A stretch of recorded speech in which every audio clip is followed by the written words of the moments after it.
नमस्कार दोस्तों, मेरा नाम है विमल सिंह बालाजी। स्टडी अड्डा में आपका स्वागत है। UP TET C TET super TET के लिए मॉडल पेपर करा रहे हैं। तो मॉडल पेपर 14 के हमने इससे पहले हिंदी के प्रश्न देखे थे। साइड में आई बटन पिछला वाला वीडियो आपको मिल जाएगा। आज हम देखेंगे इसी मॉडल पेपर के पर्यावरण यानी कि ईवीएस के 30 प्रश्न।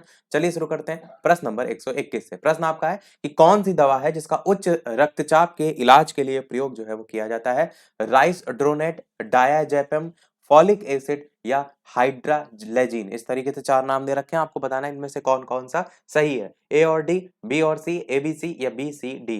तो आंसर की बात करते हैं इन 4 ऑप्शन में से। तो आपका बी, सी और डी ये तीनों सही हो जाएगा, यानी कि डी वाला ऑप्शन यहाँ पर जो है वो सही होगा।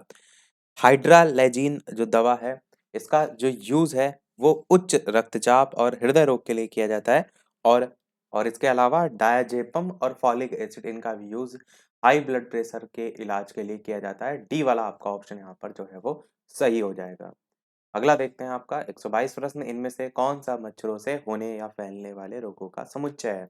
चिकनगुनिया, मलेरिया, मियादी बुखार, हैजा, डेंगू मलेरिया, चिकनगुनिया। इस तरीके से 4 ऑप्शन दे रखे हैं। तो मच्छरों से फैलने वाले रोगों के समुच्चय में आंसर की बात करते हैं तो आपका डेंगू फैलता है, जो कि देखिए इसमें भी दे रखा है, इसमें भी दे रखा है, बाकी तो दे नहीं रखा है। मलेरिया भी फैलता है और हैजा नहीं, चिकनगुनिया भी आपका फैलता है। सी वाला आपका ऑप्शन यहाँ पर जो है वो सही होगा। चिकनगुनिया, डेंगू और मलेरिया ये रोग मच्छरों से जो है वो फैलते हैं।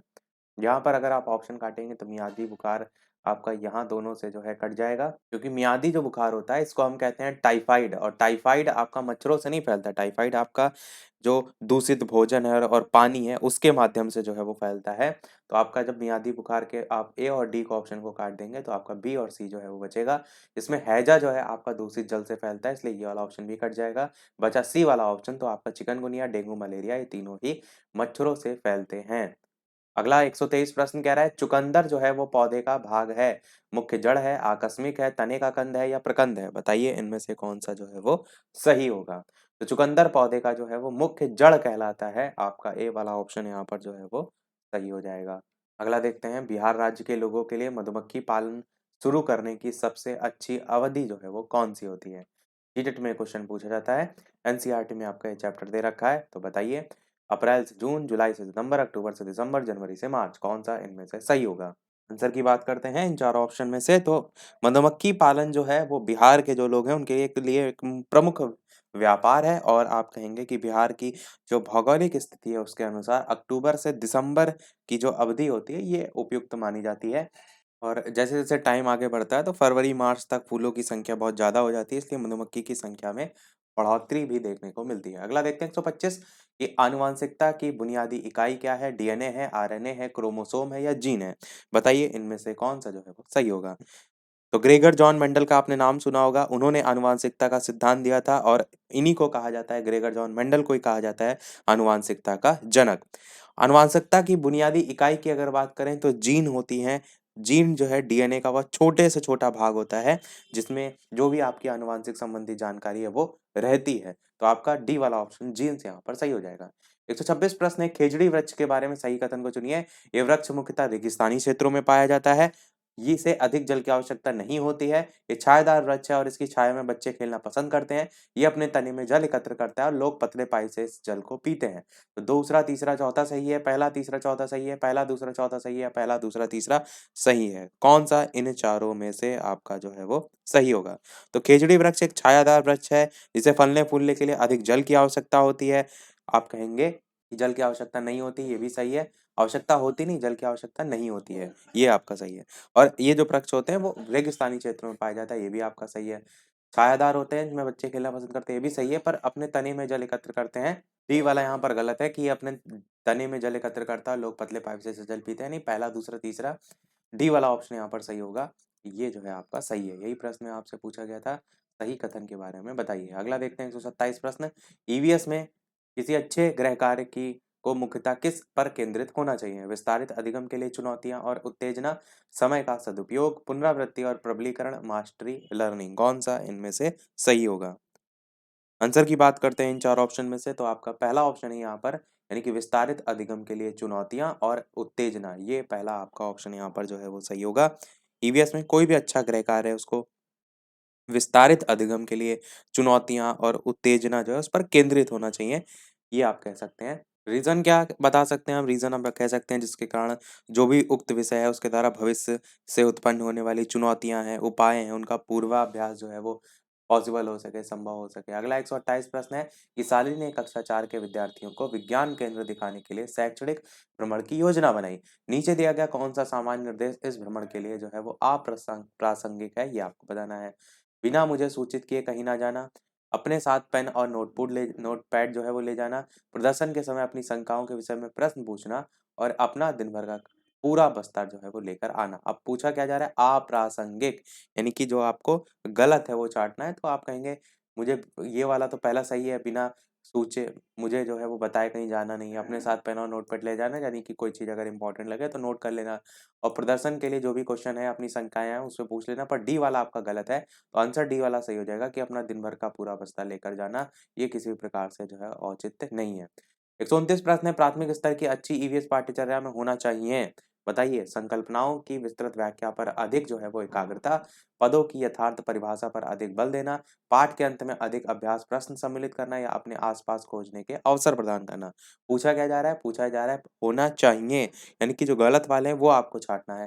तो आप कहेंगे संकल्पनाओं की विस्तृत व्याख्या पर अधिक एकाग्रता सही है आपका, पदार्थ की यथार्थ परिभाषा बिल्कुल सही है, पाठ के अंत में अधिक अभ्यास प्रश्न सही है, अपने आसपास खोजने के अवसर प्रदान करना, ये ईवीएस की पाठ्यचर्या से संबंधित हो जाएगा क्योंकि प्रश्न में ये पूछा गया था कि प्राथमिक स्तर की अच्छी ईवीएस पाठ्यचर्या में क्या होना चाहिए? तो आप कहेंगे अपने आसपास खोजने के अवसर जो है वो प्रदान करना, ये आपका होना चाहिए।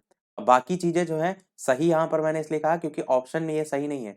या परिभाषा रटने पर कभी नहीं बल देते। मैंने कितनी बार बताया कि पदों की यथार्थ परिभाषा पर अधिक बल देना, तो बिल्कुल काट दीजिए। पाठ के अंत में अधिक अभ्यास प्रश्न सम्मिलित करना, उनको रटाना उद्देश्य नहीं होता है। अगर उनमें क्या चीज़ें उन्होंने सीखी है उसका मूल्यांकन करना है, उस उद्देश्य से होता है, तो अधिक से अधिक नहीं शामिल करना चाहिए। जितनी ज़रूरत है उतने कर सकते हैं। संकल्पनाओं की विस्तृत व्याख्या पर आप अधिक एकाग्रता या अधिक बल देंगे, ये भी आपका पहला ऑप्शन कट जाएगा। डी वाला ऑप्शन यहाँ पर सही होगा। अगला 130 प्रश्न है कि हड़प्पावासी किस वस्तु के उत्पादन में सर्वप्रथम जो है वो थे? मुद्राएँ, काँसे के औजार, कपास, जौ। बताइए कौन-सा इनमें से सही होगा? आंसर की बात करते हैं इन 4 ऑप्शन में से, तो आपका ऑप्शन यहाँ पर कपास जो है वो सही होगा। हड़प्पावासी जो है कपास के उत्पादन में सर्वप्रथम थे। सबसे पहले कपास उगाने का जो श्रेय है वो किसको जाता है? तो सिंधु घाटी सभ्यता के जो लोग थे उनको जाता था। कपास जो है सिंधु सभ्यता के लोगों की मुख्य फसल के रूप में भी जो है वो जानी जाती थी और यही कारण था कि जो यूनानी सिंध क्षेत्र जो है उसको एक नाम दिया गया था, वो नाम था सिंडन, जो सिंधु शब्द से ही जो है वो निकला था। तो आपको ध्यान रखना है किसके उत्पादन में सर्वप्रथम थे, तो कपास के उत्पादन में सर्वप्रथम थे। 31 प्रश्न देखते हैं कि प्रयोगशीलता, खोजना, जांच-पड़ताल और प्रश्न पूछना पर्यावरण अध्ययन के सक्रिय अधिगम के अनिवार्य तत्वों का निर्माण करते हैं। एक शिक्षक खाना जो हमें खाना चाहिए की संकल्पना के बारे में बताने के लिए निम्नलिखित गतिविधियों की व्यवस्था करता है। प्रकरण पर एक वीडियो दिखाता है, ए ऑप्शन है। दूसरा कह रहा है श्याम पट्ट पर उस प्रकार के सभी भोज्य पदार्थों के चित्र बनाता है। सी कह रहा है विभिन्न भोज्य पदार्थों के उदाहरण देता है, प्रत्येक में अनिवार्य तत्व बताता है और चौथा कह रहा है शिक्षार्थियों से कहता है कि सभी संभावित स्रोतों से संबंधित जानकारी एकत्रित करें। तो ये उपर्युक्त जो 4 गतिविधियाँ हैं इनमें से कौन-सी सक्रिय अधिगम को संतुष्ट करती है, ये आपको जो है वो बताना है। ऊपर आपका ये प्रश्न है और नीचे आपके ये ऑप्शन है। आंसर की बात करते हैं तो आप क्या कहेंगे कि तो सक्रिय अधिगम की बात यहाँ पर जो है वो की गई है, तो आप ये कहेंगे कि ऐसी कोई गतिविधि हो जिसमें बच्चे भी जो है कहीं न कहीं सक्रिय रूप से उसमें भाग लें, तो आपका ऑप्शन यहाँ पर आंसर की बात करते हैं, डी वाला आपका सबसे सही होगा। शिक्षार्थियों से कहता है कि सभी संभावित जो स्रोत हैं, उनसे संबंधित जानकारी एकत्रित करें और यहाँ पर संकल्पना जो है, एक शिक्षक खाना जो हमें खाना चाहिए, ये सभी चीज़ों को लेकर मैंने पहले बताया। तो ये जो संकल्पना है खाना जो हमें खाना चाहिए, इसकी संकल्पना के बारे में शिक्षक को बताना है, तो वो गतिविधि यूज़ करेगा, शिक्षार्थियों से कहेगा कि सभी संभावित स्रोतों से संबंधित जानकारी एकत्र करें। 132 प्रश्न है, कक्षा 4 के शिक्षार्थियों को हवा सब जगह है, ये टॉपिक पढ़ाना है, उसके लिए गीतिका जो है, वो निम्नलिखित गतिविधियों की करने की योजना बनाती है। पहला कह रहा है, प्रकरण से संबंधित प्रश्न पूछना।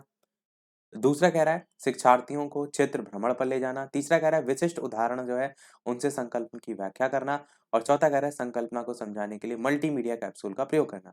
आपको बताना है ये जो सभी प्रस्तावित गतिविधियां इनमें कौन सी टॉपिक को प्रभावित तरीके से पढ़ाने के लिए सार्थक जो है वो नहीं है।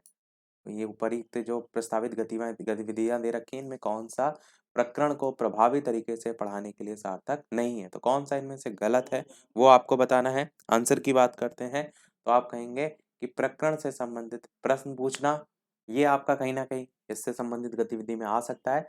क्षेत्र भ्रमण पर ले जाने से जो है इस टॉपिक का लेना-देना नहीं है, तो बी वाला ऑप्शन गलत है।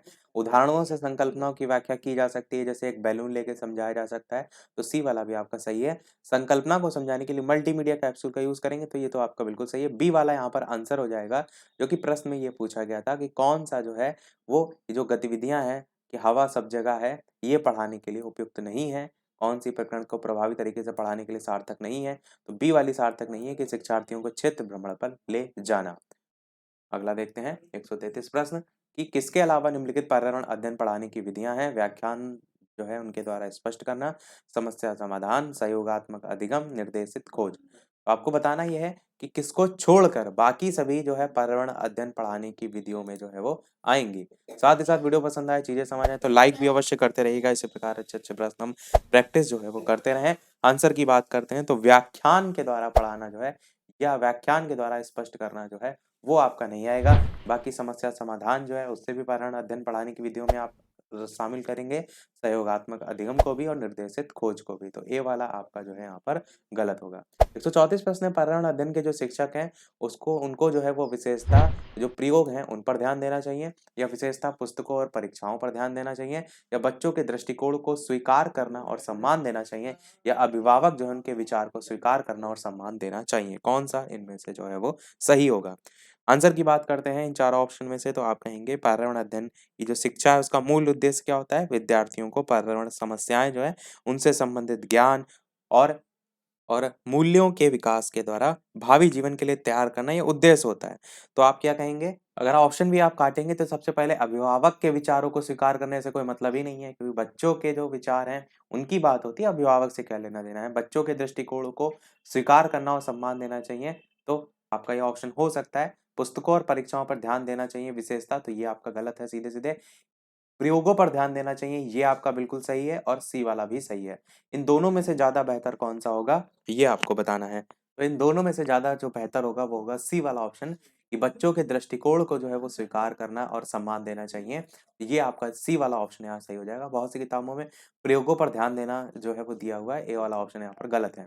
135 प्रश्न है पर्यावरण अध्ययन की पाठ्य पुस्तकों में अभ्यास और गतिविधियों को किस पर उपलब्ध कराना चाहिए? इकाई के अंत में, पाठ के अंत में, प्रकरण में अंतःनिर्मित या पुस्तकों में अलग-अलग स्थानों पर। बताइए इनमें से कौन-सा जो है वो सही होगा?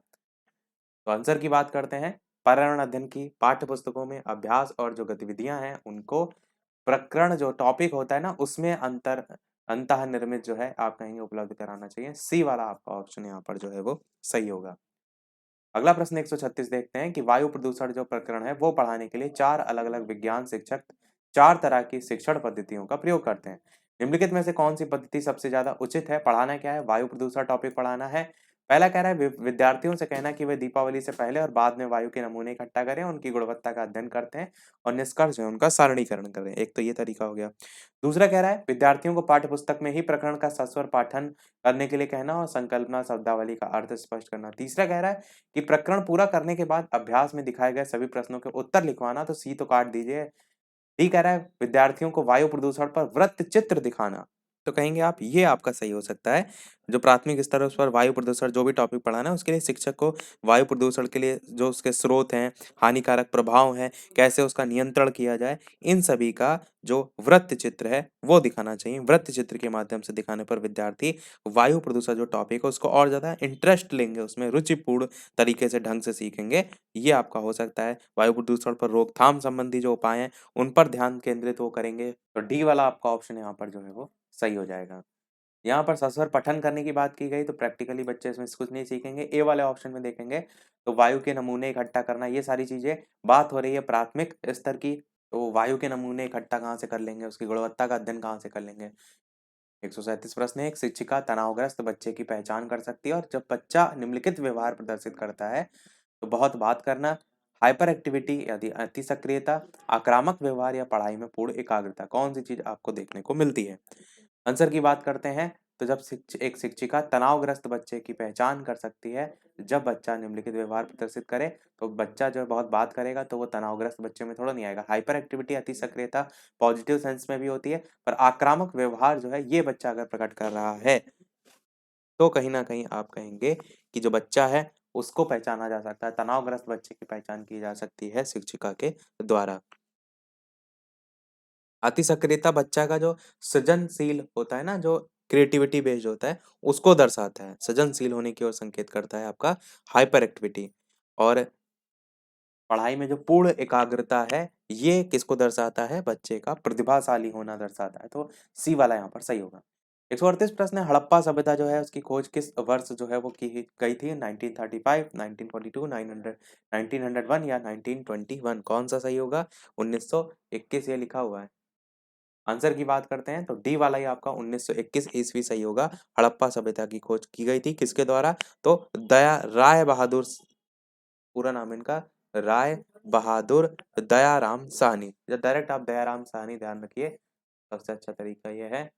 पूरा नाम वैसे भी पूछा नहीं जाता है, तो दयाराम साहनी जो है उनके द्वारा खोज की गई थी। और ये जो स्थान है वो पाकिस्तान के पंजाब प्रांत में मांट गोमरी जो जिला है उसमें रावी नदी जो है उसके बाएं तट पर जो है वो स्थित है। कई बार नदी के संदर्भ में भी आपसे पूछा जा सकता है। 139 प्रश्न है, कौन सा प्राथमिक विद्यालय में पर्यावरण अध्ययन पढ़ाने का उद्देश्य निरूपित है? बच्चों को तकनीकी शब्दावली और परिभाषाओं से परिचित कराना।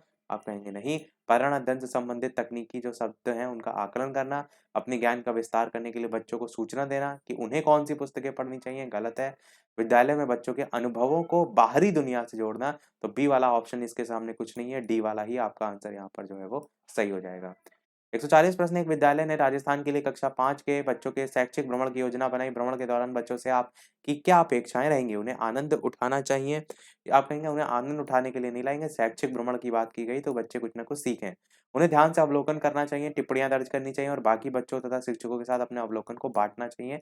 बिल्कुल सही है। यदि उनके कोई प्रश्न हो तो उन्हें दर्ज कर लेना चाहिए और घर पहुंचने के बाद अभिभावक से उन्हें पूछना चाहिए। बस यही गलत हो गया। चीजों के बारे में बिना कोई प्रश्न पूछे सभी का अवलोकन करें, बिल्कुल गलत है। तो आपका बी वाला ही आपका आंसर हो जाएगा। ध्यान से देखिए और टॉपिक जो भी उसमें नोट करने वाला टिप्पणियां हैं वो दर्ज कीजिए और बच्चे और जो शिक्षक हैं उनके साथ अपने अनुभवों को बांटिए। कुछ पूछना हो तो टीचर से पूछिए। अगला देखते हैं आपका प्रश्न, दोपहर के भोजन अवकाश के बाद पर्यावरण अध्ययन पढ़ाते समय आप ये पाते हैं कि बच्चे पाठ में रुचि नहीं ले रहे हैं, तो आप क्या करेंगे? पाठ को रोचक बनाने के लिए बहुआयामी बुद्धि पर आधारित दृश्य श्रव्य सामग्री जो है इनका यूज करेंगे। बिल्कुल हेल्पफुल होती है दृश्य श्रव्य सामग्री। प्रकरण को ही टप बदल देंगे तो फिर जो बदल देंगे तो पुराना जिसमें इंटरेस्ट नहीं ले रहे थे उसको कब पढ़ाएंगे? बच्चे को बाहर मैदान में खेलने के लिए ले जाएंगे तो फिर पढ़ाएंगे कब? बच्चों से कहेंगे कि वे डेस्क पर सिर रखकर आराम करें, तो डी तो बिल्कुल ही गलत है। ए वाला आपका ऑप्शन यहाँ पर जो है वो सही हो जाएगा। आप दृश्य श्रव्य सामग्री का यूज कर सकते हैं इंटरेस्ट के लिए। अगला है, फेफड़े जो है किसके प्राथमिक अंग है? पाचन, कब्ज, पसीना, श्वसन, बताइए कौन सा इनमें से सही होगा? तो फेफड़े जो है श्वसन के प्राथमिक अंग होते हैं। तो जिस श्वसन में ऑक्सीजन उपस्थित हो उसे हम कहते हैं ऑक्सी श्वसन, और जिसमें ऑक्सीजन नहीं होती उसे हम अनऑक्सी श्वसन कहते हैं। इंग्लिश में हम एरोबिक और अनएरोबिक कहते हैं। तो डी वाला यहाँ पर सही हो जाएगा। 143 प्रश्न, उत्तर प्रदेश और मध्य प्रदेश राज्यों में संयुक्त राजघाट नदी घाटी परियोजना लागू की गई है किस नदी पर? केन नदी, सोन नदी, चंबल नदी, बेतवा नदी, बताइए इनमें से कौन सा जो है वो सही होगा? आंसर की बात करते हैं इन चारों ऑप्शन में से, तो आपका बेतवा नदी जो है, डी वाला आपका ऑप्शन सही होगा। तो आपका यहाँ पर बेतवा नदी जो है वो सही होगा। राजघाट बांध परियोजना उत्तर प्रदेश और जो मध्य प्रदेश है ना उसकी सिंचाई के लिए बेतवा नदी जो है उससे संबंधित है। अगला देखते हैं 144, अर्जुन बांध नहर से उत्तर प्रदेश का लाभान्वित जिला कौन सा है? एटा, इटावा, गोरखपुर, हमीरपुर, बताइए इनमें से कौन सा जो है वो सही होगा? आंसर की बात करते हैं इन चारों ऑप्शन में से, तो आपका ऑप्शन यहाँ पर हमीरपुर जो है वो सही हो जाएगा। डी वाला आपका ऑप्शन अर्जुन बांध नहर परियोजना। अगला देखते हैं 145 प्रश्न, वर्षा जल संचयन का सबसे प्रमुख उपयोग जो है वो कौन सा है? सिंचाई है, कृषि है, पेयजल है, भूमिगत जल स्तर वृद्धि है, बताइए इनमें से कौन सा सही होगा? आंसर की बात करते हैं तो वर्षा जल संचयन का सबसे प्रमुख उपयोग होता है आपका कि भूमिगत जल जो स्तर है उसमें वृद्धि होती है। तो आपका डी वाला आपका ऑप्शन यहाँ पर जो है वो सही होगा। अगला 146 प्रश्न है, कौन सा कथन यहाँ पर सही है? मनुष्य और पौधे दोनों के द्वारा ऑक्सीजन और कार्बन डाइऑक्साइड का निष्कासन होता है, पहला ये ऑप्शन कह रहा है। तो दूसरा कह रहा है मनुष्य ऑक्सीजन और कार्बन डाइऑक्साइड दोनों का निष्कासन करते हैं। तीसरा कह रहा है पौधे ऑक्सीजन का और कार्बन डाइऑक्साइड दोनों का निष्कासन करते हैं, और चौथा कह रहा है इनमें से कोई नहीं। तो आंसर की बात करते हैं तो मनुष्य, पौधे मनुष्य और पौधे दोनों के द्वारा ऑक्सीजन और कार्बन डाइऑक्साइड का निष्कासन, ये नहीं है। सी वाला सही होगा कि पौधे ऑक्सीजन का भी करते हैं और कार्बन डाइऑक्साइड दोनों का निष्कासन करते हैं। वैसे तो ऑक्सीजन मुख्यतः करते हैं, परंतु कार्बन डाइऑक्साइड का भी करते हैं। कभी आपने सुना भी होगा कि कहते हैं कि रात को पेड़ के नीचे सोना नहीं चाहिए, कार्बन डाइऑक्साइड भी कुछ किन्हीं किन्हीं पौधों से निकलती है। तो सी वाला सही होगा। 147 प्रश्न है, गर्म रुधिर प्राणी का परिचय देने के लिए शिक्षक के लिए श्रेष्ठ सहायक शिक्षण सहायक सामग्री कौन सी होगी? मेढक के जीवन चक्र का चार्ट, मुर्गी के जीवन चक्र का मॉडल, वास्तविक तितली या कक्षा के बाहर बैठा कुत्ता। कौन सा सही होगा? गर्म रुधिर प्राणी का परिचय देना है आपका। कौन सा इनमें से सही होगा? आंसर की बात करते हैं तो आप कहेंगे, आंसर की अगर बात करते हैं तो गर्म जो रुधिर वाले प्राणी होते हैं ना, वो अपने शरीर के जो टेम्परेचर होता है उसको नियंत्रित करने के लिए और जो बाहरी स्रोत हैं उनका यूज करते हैं। उनका शरीर जो है स्वयं टेम्परेचर के अनुकूलन नहीं होता है। जो जितने भी स्तनधारी हैं वो सब इसमें आते हैं, चाहे मनुष्य हो गया, चाहे कुत्ता हो गया, चाहे बिल्ली हो गया, ये सब गर्म रुधिर वाले में आएंगे। तो डी वाला कक्षा के बाहर कुत्ता जो बैठा कुत्ता है, ये वाला ऑप्शन आपका जो है वो सही होगा। अगला देखते हैं 148 प्रश्न, भूमिगत जल स्तर को उसके प्राकृतिक स्तर पर पुनः लाने के लिए इनमें से कौन सा उपाय जो है वो सबसे उचित है? पारंपरिक फसलों को उगाया जाए, पहला ऑप्शन कह रहा है। दूसरा कह रहा है कि धान और गन्ने के उगाने का क्षेत्रफल बढ़ाया जाना। तीसरा कह रहा है पाताल तोड़ कुओं का अधिक निर्माण किया जाना। और चौथा कह रहा है औद्योगिकीकरण को बढ़ावा दिया जाना। तो आप बताइए इनमें से कौन सा सही होगा? औद्योगिकीकरण तो आपका यहाँ पर कट ही जाएगा, और पारंपरिक फसलों को उगाए जाने से जो है आपका इस तरीके की किसी प्रकार से जल स्तर सुधरेगा नहीं, धान और गन्ने के उगाने से भी नहीं। सी वाला आपका होगा, पाताल तोड़ कुओं का अधिक निर्माण जो है वो किया जाना। 149 प्रश्न, सेकंड लास्ट प्रश्न है कि यदि एक मेढक एक टिड्डे को खाता है तो ऊर्जा का स्थानांतरण होगा उत्पादक से अपघटक को, उत्पादक से प्राथमिक उपभोक्ता, प्राथमिक उपभोक्ता से द्वितीयक उपभोक्ता, द्वितीयक उपभोक्ता से प्राथमिक उपभोक्ता। कौन सा इनमें से सही होगा? आंसर की बात करते हैं तो एक मेढक एक टिड्डे को खाता है तो आप कहेंगे प्राथमिक उपभोक्ता से द्वितीयक उपभोक्ता जो है, सी वाला आपका ऑप्शन सही हो जाएगा। अगला और इस वीडियो का लास्ट प्रश्न देखते हैं, इसके बाद एक प्रश्न हम आपसे ये पूछेंगे, जैसे कि सभी वीडियो में हम आपसे एक ना एक प्रश्न पूछते हैं। इसके अलावा वीडियो अभी तक आपने लाइक ना किया हो, सभी लोग वीडियो को लाइक भी करते रहिएगा, आपके एक लाइक से मुझे मोटिवेशन मिलता रहे। तो प्रश्न आपका क्या है? 150 में से एक रोग और उनके घरेलू उपचार का सही विकल्प चुनना है। कटे और घाव, सामान्य ज्वर, आंख की सूजन, दांत का दर्द। इस तरीके से चार दे रखे हैं और नीचे यानी उसके सामने दे रखे हैं सभी, जिससे मिलान करना, नीचे सभी ऑप्शन आपको दे रखे हैं। तो किससे कौन सा मैच होगा वो आपको बताना है। कटे और घाव के लिए हम यूज करते हैं मेथी के जो बीज हैं उनकी चाय का, तो आपका ये ऑप्शन सी वाले से मैच हो जाएगा। नहीं, इसका नहीं यूज करते हैं, हल्दी के चूर्ण का यूज करते हैं। ये जो है आपका बी वाले से मैच होगा। जो सामान्य ज्वर होता है इसके लिए हम यूज करते हैं मेथी के जो बीज हैं उनकी चाय से, तो ये वाला आपका इससे मैच होगा। उसके अलावा जो दांत का दर्द है, ये आपका हींग का जो चूर्ण है ये इसके सामने लिखा है, और आंख की सूजन के लिए ताजे धनियों के बीज जो है इनसे। तो ये आपका घरेलू उपचार के सारे मैच हो जाएंगे। तो आपका ऑप्शन यहाँ पर जो है पहला वाला ही सही हो जाएगा। ए जो है उससे थर्ड मैच हो रहा है, बी से जो है फर्स्ट, सी से जो है वो सेकंड, और डी से जो है वो फोर्थ। इस तरीके से आपका मैच यहाँ पर दे रखा है। तो सभी प्रश्न हुए हमारे समाप्त। अब एक प्रश्न आपके लिए भी, जैसे कि सभी वीडियो में हम आपसे एक ना एक प्रश्न पूछते हैं। तो प्रश्न जो हम देखेंगे वो देखेंगे मैथ का। इसका आंसर सॉल्व करके आपको वीडियो के मेन कमेंट में बताना है कि किसी संख्या का 16% अब 21 से जोड़ा जाए तो स्वयं संख्या प्राप्त होती है। तो संख्या जो है वो क्या होगी? ए ऑप्शन है 81, बी ऑप्शन 25, सी ऑप्शन है 18 और डी ऑप्शन है 64। इन चारों में से कौन सा सही होगा? अपना आंसर वीडियो के मेन कमेंट में टाइप करके बताइएगा। लाइव टाइमिंग दो है, दोपहर के 3 बजे, शाम के 8 बजे, तो लाइव आकर भी वीडियो आप देख सकते हैं, प्रश्नों की प्रैक्टिस कर सकते हैं। तो आज वीडियो में इतना ही रखते हैं, मिलते हैं अगले वीडियो में कुछ नए प्रश्नों के साथ, नए टॉपिक के साथ। तब तक के लिए नमस्कार, जय हिंद।